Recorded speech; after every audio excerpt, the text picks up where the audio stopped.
Buhay ang unang araw ng paghain ng Certificate of Candidacy sa Green Hills, San Juan City, kung saan nag-file ng COC ang mga kandidato para sa pagka-kongresista. Narito ang balita ni Cherry Light.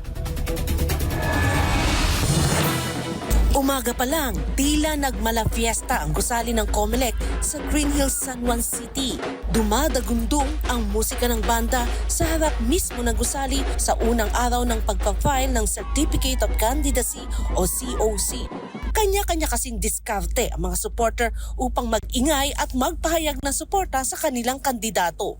Kabilang ang mga naghain ng COC sa pagka-kongresista sa COMELEC NCR sa San Juan ay sina Manila Councilor Joey Uy ng 6th District ng Manila, Incumbent Congresswoman Mitch Kahayon Uy, re-electionist bilang kinatawa ng 2nd District ng Caloocan City. Meron akong sinusulong na yung sa family code na i-amend tayo, lalo na yung pagdating sa legitimacy ng bata. Jose Jaime Enaje, tumatakbong kongresista ng 2nd District ng Marikina, Independent.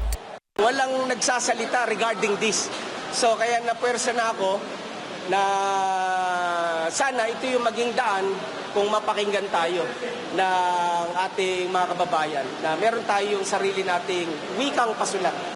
Si Carlo Lopez ng 2nd District Manila, Incumbent Congressman Toby Chanco, re-electionist ng Lone District ng Navotas City, Johanna Apple Nieto ng 3rd District Manila, Bicol Saro Party List Representative Brian Yamswan, tumatakbong kongresista ng 2nd District ng Parañaque, Bernard de la Cruz ng Malabon PDP, Gerald Cloyd Alexis Galang ng 2nd District Valenzuela, Incumbent Councilor Valenzuela. Matapos ang isinagawang paghain, itinaas ni Quezon City Mayor Joy Belmonte ang kamay ni na re-electionist Representative Arjo Atayde at Patrick Michael Vargas, tanda ng suporta ng alkalde sa dalawang kandidato. Naghain din si Alan Serafica ng 1st District Taguig Pateros at Joseph Lumbad, 1st District Manila, Independent.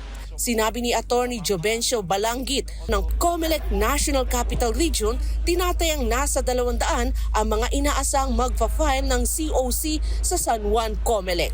Sabihin natin dalawang maglalaban, so that's 70.